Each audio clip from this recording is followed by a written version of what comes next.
Hello everyone, welcome back to the channel. जहां हम अभी कर रहे हैं रिडक्शन ऑफ डिबेंचर का chapter.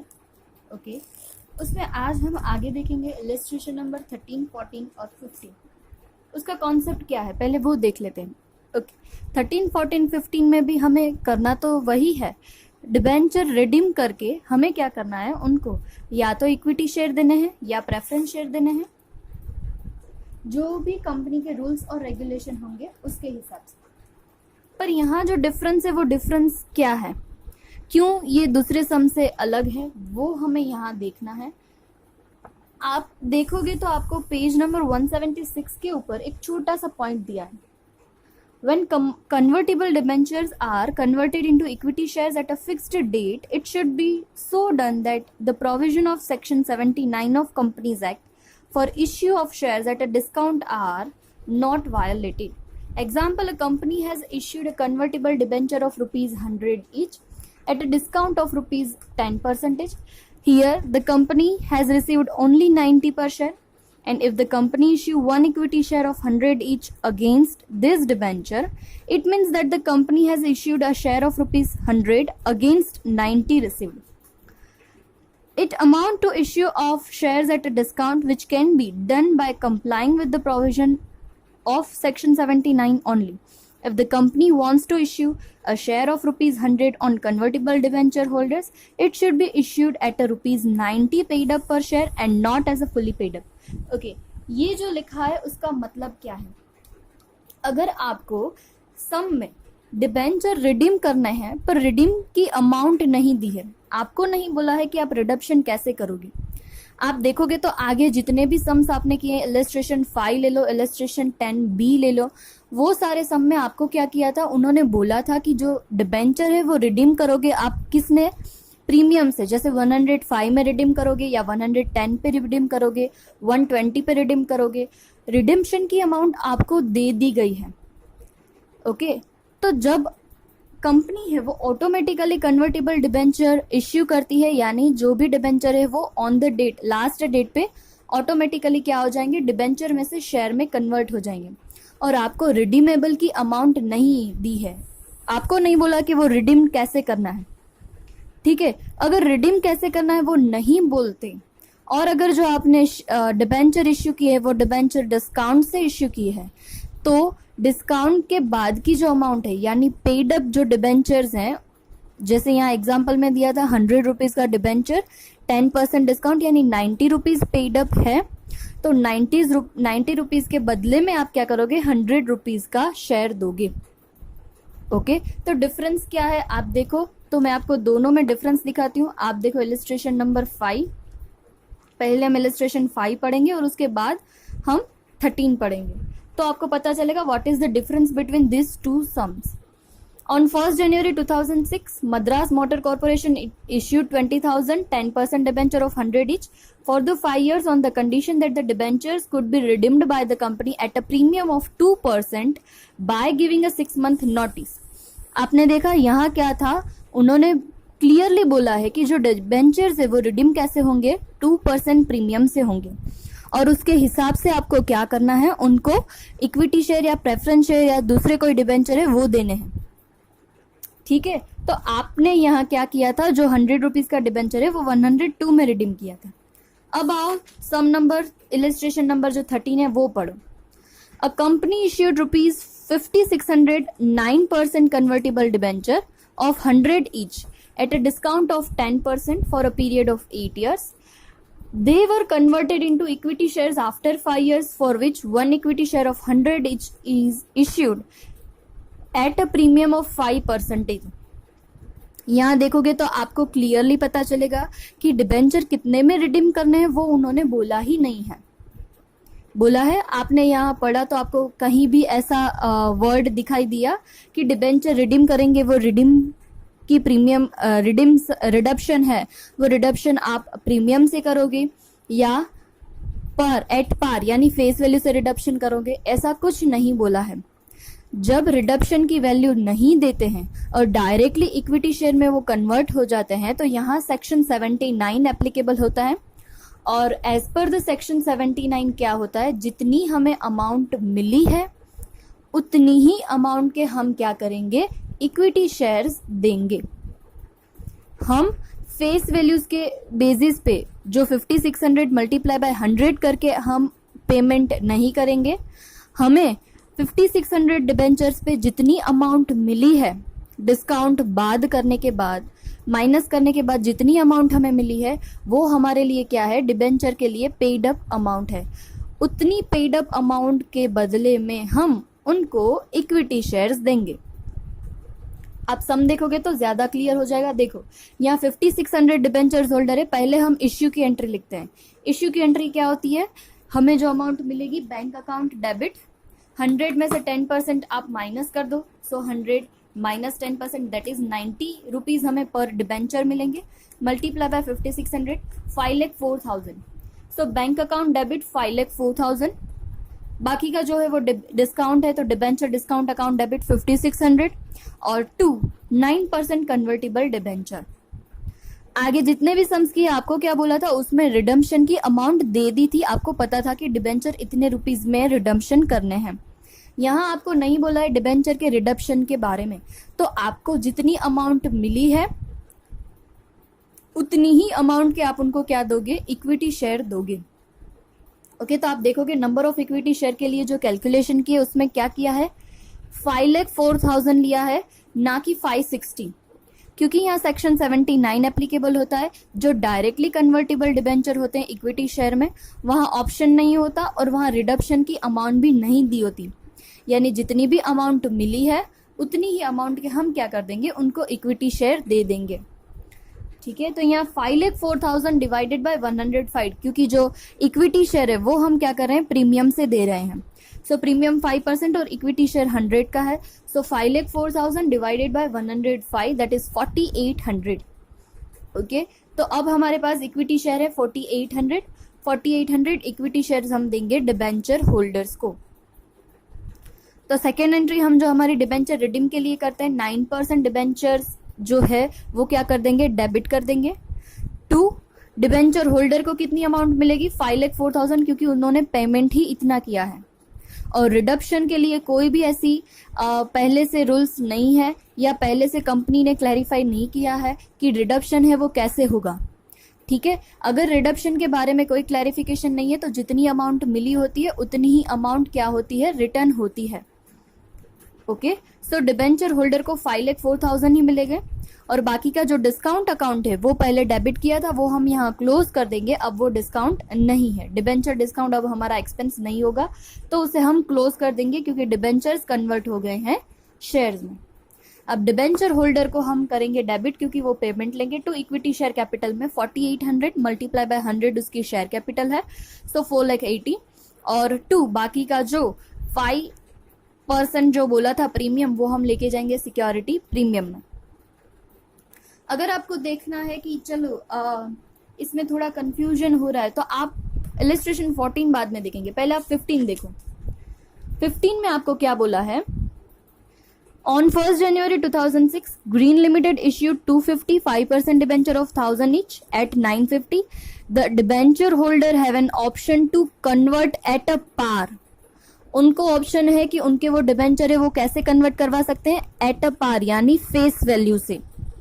There holding into equity share of 10 each, यानी उनकी जो होल्डिंग है उनको वो कन्वर्ट करवा सकेंगे अपने पार वैल्यू से, फेस वैल्यू से इक्विटी शेयर में। तो यहाँ रिडम्पशन के बारे में उन्होंने हमें हिंट दे दी है कि भले ही डिबेंचर के रुपीज हमें 950 मिले हैं, पर जब कन्वर्ट होगा तब कन्वर्ट कैसे होगा, एट पार यानी फेस वैल्यू से। ओके, तो यहाँ हम ये 79 सेक्शन एप्लीकेबल नहीं कर सकेंगे। यहाँ जितनी अमाउंट उन्होंने दी है उतने हिसाब से नहीं, टोटल डिबेंचर की वैल्यू के हिसाब से हम इक्विटी शेयर इश्यू करेंगे। I am repeating my self, आप देखोगे 13 नंबर के सम में रिडम्पशन के बारे में कुछ नहीं बोला था, सिर्फ वहां बोला था दे वर कन्वर्टेड इनटू इक्विटी शेयर, पर वैल्यू नहीं बताई थी। ठीक है, और यहाँ उन्होंने क्लियरली बोल दिया है कि डिबेंचर होल्डर को ऑप्शन दिया है कि वो अपने जो डिबेंचर्स है वो कन्वर्ट करवा सकते हैं at par their debenture holding, यानी जो उसकी वैल्यू है वो क्या हो जाएगी, अब जो कम पैसे लिए थे पर वो कन्वर्ट हो जाएंगे फेस वैल्यू में।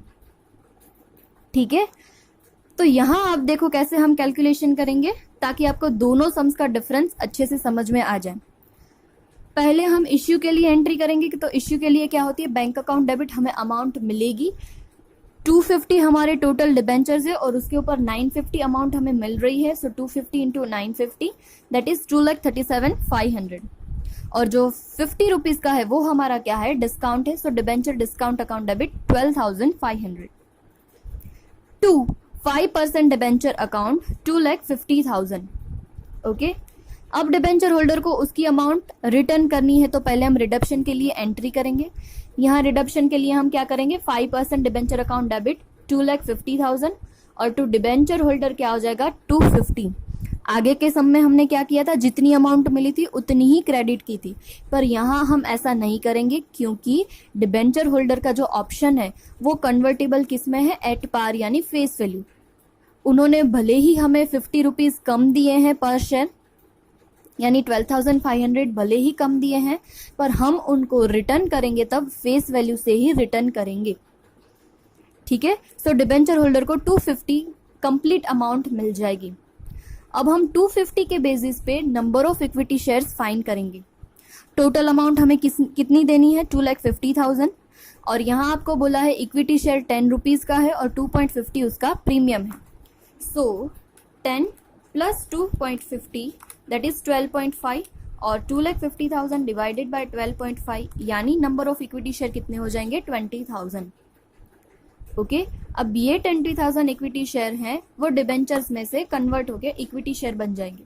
सो debenture holder account debit 2,50,000 to equity share capital 10 रुपए ही लेके जाएंगे। So 20,000 multiply by 10 that is 2 lakh and बाकी की जो अमाउंट है 2.50 वो कहाँ लेके जाएंगे हम, सिक्योरिटी प्रीमियम में। To security premium 50,000। मैं बार बार ये दोनों सम का जो डिफरेंस है वो रिपीट करती हूँ ताकि आपको अच्छे से याद हो जाए और आप अपने मार्जिन में भी लिख के रख देना कि जब भी कंपनी कोई क्लैरिफिकेशन नहीं करती रिडक्शन के बारे में तब जितनी अमाउंट पेड अप है उतनी ही अमाउंट रिडीम होगी। ओके, और जब कन्वर्जन के लिए वो ऑप्शन प्रोवाइड करती है और क्लियरली लिखा होता है कि वो कन्वर्जन किस में होगा, ओके, कितनी अमाउंट से हम उनको क्या करेंगे, रिडीम करेंगे, तब हम पेड अप कैपिटल नहीं देखेंगे, जितने में हमें रिडीम करना है वही अमाउंट हम कंसिडर करेंगे। जैसे यहाँ एट पार फेस वैल्यू बोला था तो हमने फेस वैल्यू से ही कंसिडर किया है। ओके, और यहाँ जो डिबेंचर डिस्काउंट अकाउंट है वो हमारे लिए क्या बन जाएगा, अब लॉस हो जाएगा और ये लॉस हम कहाँ कर देंगे, पीएनएल में राइट ऑफ कर देंगे। PNL account debit to debenture discount account credit. आगे के सम में जो डिबेंचर डिस्काउंट अकाउंट था वो हमने क्या किया था, पहले डेबिट किया था और बाद में क्रेडिट। ये हमारा अब एक्सपेंस ही नहीं है क्योंकि जितनी पेड अप कैपिटल थी हमने उससे ज्यादा पेमेंट नहीं किया है, उतना ही पेमेंट हमने उनको किया है। ठीक है, आई होप आपको ये दोनों सम्स में डिफरेंस समझ में आ गया होगा। अगर नहीं आता है तो प्लीज आप मुझे तब भी पूछ लेना, ठीक है, क्योंकि जर्नल एंट्रीज बहुत इंपॉर्टेंट है इस चैप्टर में। आप यहाँ कहीं गलती कर दोगे तो ये पूरा गड़बड़ हो जाएगा। अब देखते हैं इलस्ट्रेशन 14 में आप देखो, Amar Products Limited issue 12% 5,000 convertible debenture on 1 January at 5% discount. The debenture holders were entitled to receive equity share of 100 each at a premium of 25% after 3 years in exchange of their debentures। यहाँ आप देखोगे तो फिर से उनको redeem करने में बारे में कुछ नहीं बोला है कि हम एट पार रिडीम करेंगे या उनको रिडक्शन में प्रीमियम मिलेगा, ऐसा कुछ भी नहीं बोला है। अगर रिडक्शन के लिए कुछ नहीं बोलते तो आपको याद होना चाहिए ये सेक्शन 79 है, जितनी पेड अप अमाउंट होगी उतनी ही अमाउंट के हम उनको इक्विटी शेयर देंगे। सो 2000 डिबेंचर होल्डर है, उन्होंने ये ऑप्शन सिलेक्ट किया है और उनके बदले में डिबेंचर होल्डर अब क्या हो जाएंगे, हमारे इक्विटी शेयर होल्डर। तो पहले जैसे हम इश्यू की एंट्री करते हैं करेंगे, बैंक अकाउंट डेबिट कितनी अमाउंट मिलेगी हमें, 5,000 डिबेंचर और 5% डिस्काउंट है यानी 5,000 मल्टीप्लाई बाय 95 इतनी अमाउंट हमें मिल जाएगी 4,75,000। 5% डिस्काउंट है यानी पर debenture 5 rupees. So 5,000 debenture multiply by 5 rupees that is 25,000 और टू 12% डिबेंचर्स 5 लाख। उसके बाद अब हमें रिडीम करना है तो रिडीम के लिए हम एंट्री करेंगे। एंट्री के लिए हमें याद रखना होगा कि हमें कितने डिबेंचर्स के लिए काम करना है, सिर्फ 2000 डिबेंचर होल्डर। तो पहले हम कैलकुलेशन कर लेंगे कि 2000 डिबेंचर होल्डर के पास से हमें अमाउंट कितनी मिली है। सो 2000 डिबेंचर होल्डर मल्टीप्लाई बाय 95 जो हमें अमाउंट मिली है वो, सो आंसर आ जाएगा 1,90,000। यानी 2000 के अब डिबेंचर्स है वो हमारी लाइबिलिटी नहीं रहेंगे। सो debenture account debit 2000 multiply by 100, वहां तो फेस वैल्यू ही आएगा 2 लाख। टू डिबेंचर होल्डर को अमाउंट कितनी मिलेगी, जितनी उन्होंने पे की थी, यानी 190 पेमेंट किया था तो रिटर्न भी 190 ही मिलेगा। और जो डिस्काउंट अकाउंट हमने डेबिट किया था अब वो हमारा एक्सपेंस नहीं है। सो टू डिबेंचर डिस्काउंट अकाउंट पर सिर्फ कितना, 2000 डिबेंचर्स के लिए। सो 2000 मल्टीप्लाई बाय 5 दैट इज 10,000। अब हम फाइंड करेंगे number of equity shares 2000 debenture holder को कितना मिलेगा। सो 190 उन्होंने पेमेंट किया था, 190 हम उनको वापस करेंगे। सो 1,90,000 डिवाइडेड बाय इक्विटी शेयर हमने कैसे दिए हैं, ₹100 each at a premium of 25, यानी 100 प्लस 25 125 का एक इक्विटी शेयर है।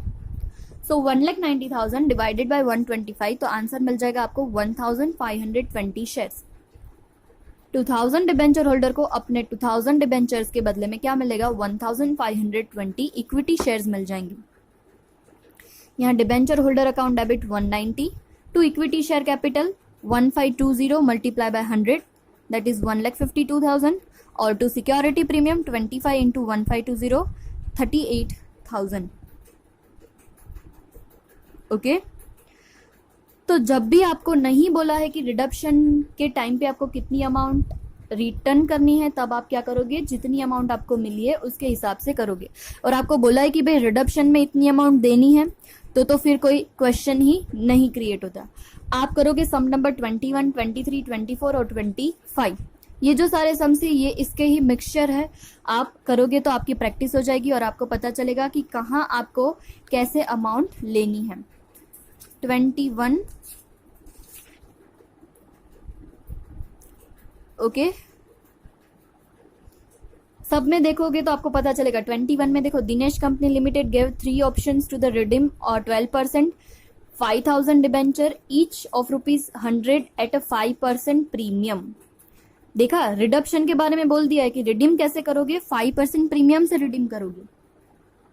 ठीक है, तो फिर ये तो कैसा हो गया, हमारा जो नॉर्मल सम है वैसा ही।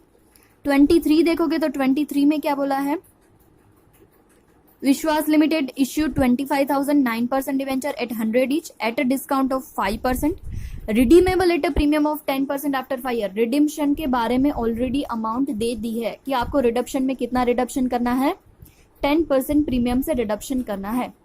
तो ये भी कैसा हो गया, नॉर्मल सम है। ठीक है, जैसे हम पहले आगे करते थे वैसे ही। सम नंबर 21, 23, 24। अब 24 में देखो, युवराज limited issued 14% 6,000 convertible debenture on 1st April 2010 at a 10% discount. The debenture holder were entitled to receive equity share of 100 each at a premium 25% after 2 year in exchange of their debenture. यहाँ देखो कैसा सम है, illustration 13 और 14 जैसा है। यहाँ reduction के बारे में कोई अमाउंट आपको क्लियरली नहीं बोली है, तो आप क्या करोगे, जितना आपको मिला है यानी डिबेंचर के ऊपर पेड अप अमाउंट है उतनी ही अमाउंट आप रिटर्न करोगे। बाकी के सब में मैंने आपको डिफरेंस दिखाया। देखो, आगे के सब में रिडीमेबल के बारे में बोला है कि भाई रिडीम है वो प्रीमियम से करना है, तो फिर कोई क्वेश्चन नहीं होता है। पर यहाँ जब रिडक्शन के बारे में कुछ नहीं बोलते, तब आपको याद से क्या करना है, सेक्शन 79 एप्लीकेबल करना है और जितनी अमाउंट पेड अप है उतनी ही रिडीम करनी है। ओके, और बाकी लास्ट में मैंने बोला 25 में भी क्या बोला है, Rajendra Limited had given the following option to the debenture holders for the reduction of its 12% 20,000 debenture of 100 each at a 10% premium. यहाँ भी कोई दिक्कत नहीं, उन्होंने पहले से बोल दिया कि रिडक्शन कैसे करना है, प्रीमियम से करना है। तो आई होप आपको इन दोनों जो 2 टाइप्स के वैरायटी ऑफ सम्स है आपको इसमें समझ में आ गया होगा। और आप अपने मार्जिन में ये याद से लिख देना कि अगर रिडक्शन के बारे में कुछ हमें नहीं बताते तो वो हम कैसे रिडीम करेंगे, पेड अप अमाउंट उतनी ही रिडक्शन होगी, सेक्शन 79। और रिडक्शन के बारे में बोलते हैं तो कोई क्वेश्चन ही रेज नहीं होता, जैसे हम सिंपल सम्स करते हैं वैसे ही हमें करना है। ओके, अगर नहीं समझ में आया तो आप मुझे पूछ सकते हो। आई होप आपको ये समझ में आ गया होगा। Okay, thank you.